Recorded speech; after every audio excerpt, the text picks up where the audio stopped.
Hello friends, എല്ലാവർക്കും നമസ്കാരം. Info media വ്ളോഗിൻ്റെ മറ്റൊരു വീഡിയോയിലേക്ക് എല്ലാവർക്കും സ്വാഗതം. വളരെ പ്രധാനപ്പെട്ട ചില അറിയിപ്പുകളാണ് ഇന്നത്തെ വീഡിയോയിലൂടെ ഞാൻ നിങ്ങൾക്ക് ഷെയർ ചെയ്ത് തരുന്നത്. ക്ഷേമ പെൻഷൻ വാങ്ങുന്ന ആളുകളെല്ലാവരും കണ്ടിരിക്കേണ്ട വളരെ പ്രാധാന്യം അറിയിക്കുന്ന അറിയിപ്പുകൾ ഇന്നത്തെ വീഡിയോയിൽ ഉൾപ്പെടുത്തിയിരിക്കുന്നു. കൂടാതെ ജനുവരി മാസത്തെ ക്ഷേമ പെൻഷൻ്റെ വിതരണവുമായി ബന്ധപ്പെട്ടുള്ള ചില നടപടിക്രമങ്ങളൊക്കെ ആരംഭിച്ചിരിക്കുകയാണ്. അപ്പോൾ എല്ലാവരും വീഡിയോ പൂർണ്ണമായും തന്നെ കാണുക. നമ്മുടെ ചാനൽ ആദ്യമായിട്ട് കാണുന്ന സുഹൃത്തുക്കൾ തീർച്ചയായിട്ടും നമ്മുടെ ചാനൽ ഒന്ന് സബ്സ്ക്രൈബ് ചെയ്ത് വെക്കുക. ഫേസ്ബുക്ക് വഴി വീഡിയോ കാണുന്ന ആളുകൾ തീർച്ചയായിട്ടും നമ്മുടെ ഫേസ്ബുക്ക് പേജ് കൂടി ഒന്ന് ഫോളോ ചെയ്ത് വെക്കുക. നമുക്ക് വിശദമായിട്ടുള്ള അറിയിപ്പിലേക്ക് പോകാം. സംസ്ഥാനത്ത് ക്ഷേമ പെൻഷൻ വർദ്ധിപ്പിച്ചു. അതിനുശേഷം കുടിശ്ശികയുണ്ടായിരുന്ന തുകയെല്ലാം വിതരണം ചെയ്ത് തീർത്തു. മാത്രമല്ല, ഇപ്പോൾ അതാത് മാസത്തെ തുക, അതായത് ജനുവരി മാസത്തെ, ഡിസംബർ മാസത്തെ തുക അതാത് സമയങ്ങളിൽ തന്നെ ഇപ്പോൾ വിതരണം ചെയ്തുകൊണ്ടിരിക്കുന്ന ഒരു സാഹചര്യമാണ് സംസ്ഥാനത്തുള്ളത്. മാത്രവുമല്ല, ഇലക്ഷൻ്റെയൊക്കെ ഒരു പശ്ചാത്തലത്തിൽ തുക വർദ്ധിപ്പിച്ച് 2000 രൂപയിലേക്ക് സംസ്ഥാന സർക്കാർ എത്തിക്കുകയും ചെയ്തു. മാത്രമല്ല, ഇപ്പോൾ മുൻപ് തന്നെ പറഞ്ഞിരുന്ന ചില കാര്യങ്ങളുണ്ട്. സംസ്ഥാന സർക്കാർ വരുമാന സർട്ടിഫിക്കറ്റൊക്കെ ഹാജരാക്കുന്നതിന് വേണ്ടിയുള്ള സമയം നൽകിയിരുന്നു. അതിനുവേണ്ടിയൊക്കെയുള്ള കാലാവധി ഇപ്പോൾ വീണ്ടും വർദ്ധിപ്പിച്ച് നീട്ടി നൽകിയിരിക്കുകയാണ്.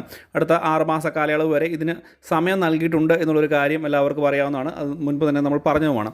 മാത്രമല്ല, ക്ഷേമ പെൻഷൻ അനർഹരായിട്ടുള്ള ആളുകളിലേക്ക് എത്താതിരിക്കുവാൻ വേണ്ടിയുള്ള കർശന നടപടികളുമായിട്ട് സംസ്ഥാന സർക്കാർ മുന്നോട്ട് പോകുന്ന ഒരു സാഹചര്യം കൂടിയാണ് ഇപ്പോഴുള്ളത്.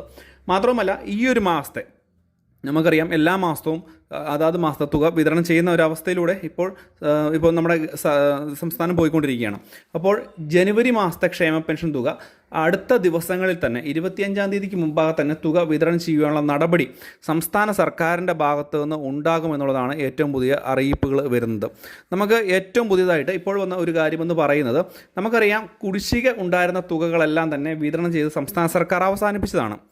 മാത്രമല്ല, ഇനി അങ്ങോട്ട് കുടിശ്ശികയില്ലാതെ തന്നെ തുക വർദ്ധിപ്പിക്കുമെന്നും പറഞ്ഞിട്ടുണ്ട്. കുടിശ്ശിക വരുത്താതെ തന്നെ തുകയിൽ ഗണ്യമായിട്ടുള്ള വർധന ഉണ്ടാകുന്നു. പക്ഷേ ഇലക്ഷൻ്റെ ഒരു സാഹചര്യം ഇനിയും വരുന്ന ഒരു അവസ്ഥയുണ്ട്. കാരണം നിയമസഭാ ഇലക്ഷനൊക്കെ വരികയാണ്.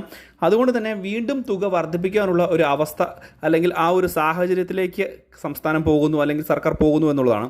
മുൻപ് സംസ്ഥാന സർക്കാർ തുക വർദ്ധിപ്പിച്ചതിന് ശേഷം വലിയ രീതിയിലുള്ള ഒരു തിരിച്ചടി, തുക വർദ്ധിപ്പിച്ചെങ്കിൽ പോലും ഇലക്ഷനിൽ വലിയ രീതിയിലുള്ള തിരിച്ചടി നേരിടുന്ന സാഹചര്യമുണ്ടായി.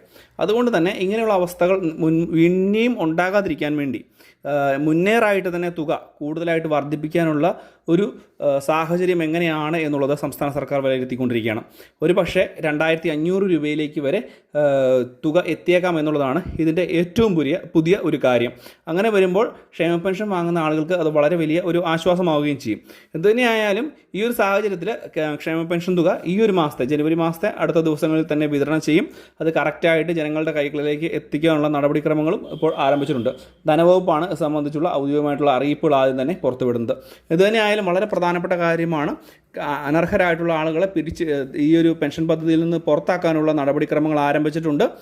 ഭൗതിക സാഹചര്യങ്ങളൊക്കെ വിലയിരുത്തുന്ന ഒരു നടപടിയിലേക്കൊക്കെ പോയിട്ടുമുണ്ട്. അപ്പോൾ ഈ ഒരു കാര്യങ്ങളൊക്കെ മനസ്സിലാക്കുക വളരെ പ്രധാനപ്പെട്ട അറിയിപ്പാണ്.